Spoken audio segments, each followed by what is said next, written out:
Hey beautiful bride, and welcome back to my channel, or welcome if you are new here. I am Sarah. I am a bridal stylist expert and I've been in the industry for 6 years now. And I absolutely love helping brides find their perfect style from hair, makeup, and to have some tips and tricks for weddings, destination weddings, elopements, out of state and out of country weddings, and everything in between. So if that resonates with you, make sure you hit the like, subscribe, and notification bell to get notified every Wednesday for our Wedding Wednesday launches. And without further ado, let's get started on today's topic.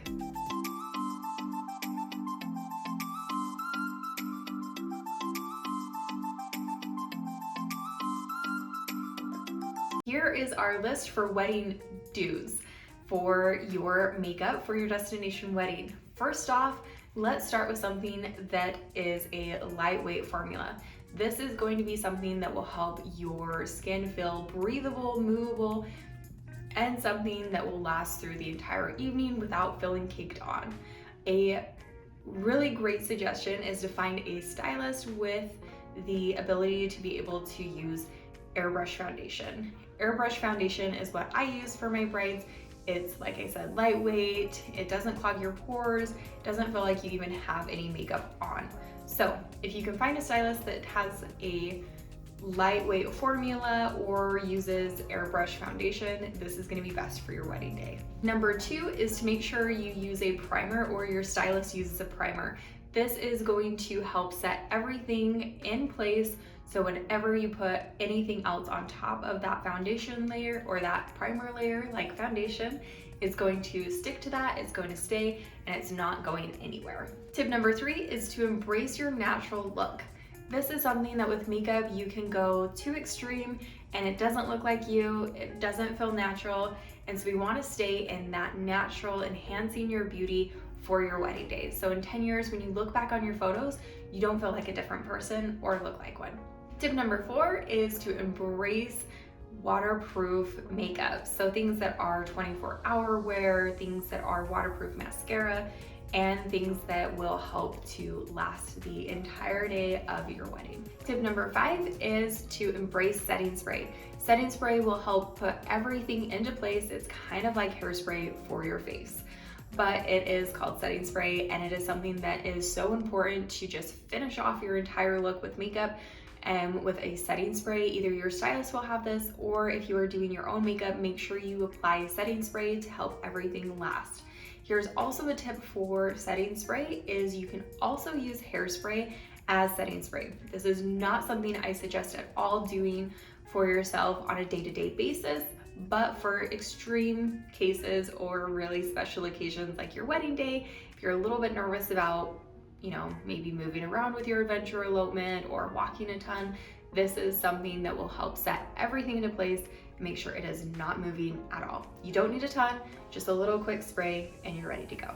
Tip number 6 is to make sure you have a little touch-up kit with you. This can include blotting towels, which are used to absorb any of the extra oils that our faces can produce when we're wearing makeup or moving around a lot. So you'll take one of your blotting towels and remember to tap that spot that has the oil and not to rub. That will remove your makeup. So just tap. And then you can also include in that is a lipstick for touch-ups, and then also a little bit of bobby pins if you would like those for your hair. So that is tip number 6. Tip number 7 is to consider your environment. Consider things like, are we getting married in a hot climate or are we getting married in a dry climate? It's gonna be humid, is it gonna be cold? All of these things are gonna factor into your makeup and will either help you to know you need to apply a lot of moisturizer or just a little bit. So make sure you consider this, as well as the time of year that you're getting married. Are the places that you're getting married at a little bit more dry in the winter, like southern Utah, or is it a lot more humid in the summer, like North Carolina? So these are things to consider when determining your makeup. Number 8 is to make sure you do a trial run before the wedding day. This can either be performed by your makeup artist that is doing your wedding, or if you're doing it yourself, make sure you find that perfect look for your wedding day. Tip number 9 is to make sure you coordinate your hair and your dress with your makeup. If this is something that you need a little bit of extra help with, make sure you take the style quiz below. Tip number 10, the last one for do's on the makeup list, is to make sure that you consider longevity. So like I said in the other tips, make sure you have setting spray, things that are 24-hour wear, and things that are going to last for the entirety of your wedding day. Here come the don'ts for wedding makeup. Make sure you write these down because they are absolute no's for your wedding day. Tip number 1, if you are going to a humid place or if you don't like a ton of makeup, make sure you don't layer on too many layers, especially if you are new to putting on makeup and if you're applying it yourself.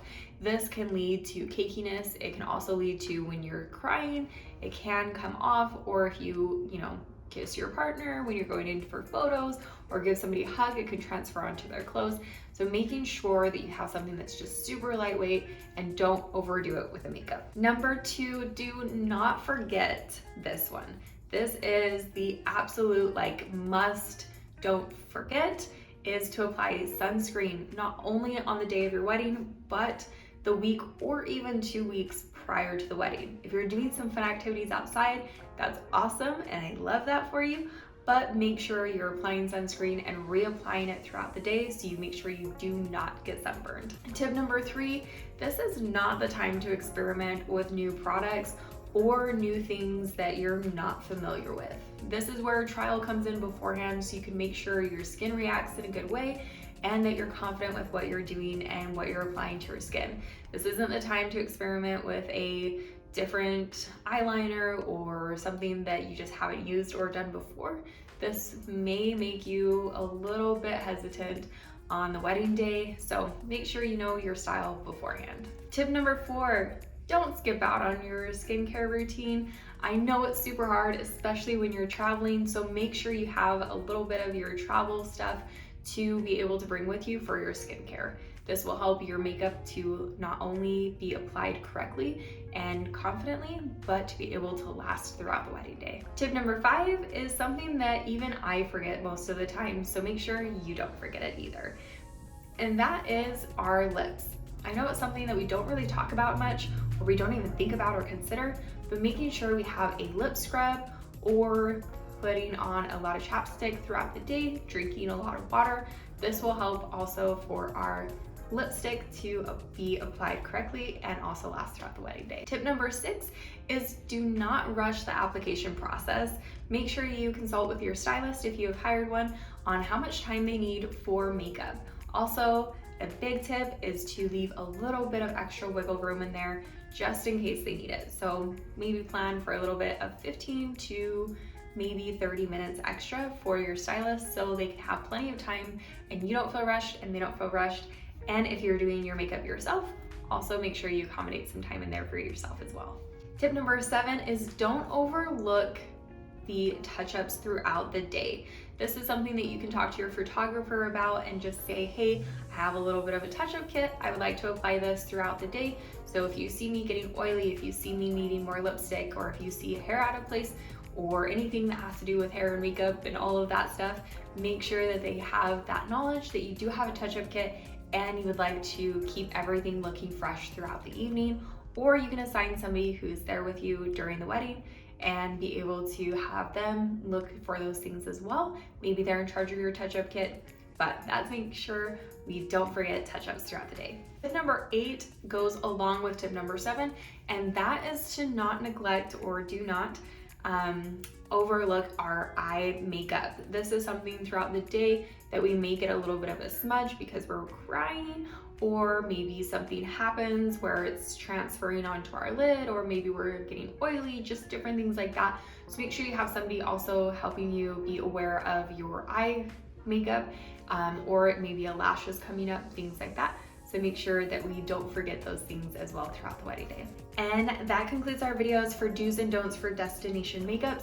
Is there anything that I'm missing? Make sure you comment in the comments below, or if there's anything that you have questions about, and I would love to help answer them in the comments below as well. So thank you so much for watching this video. I hope you have an amazing day and I can't wait to see you on the next video.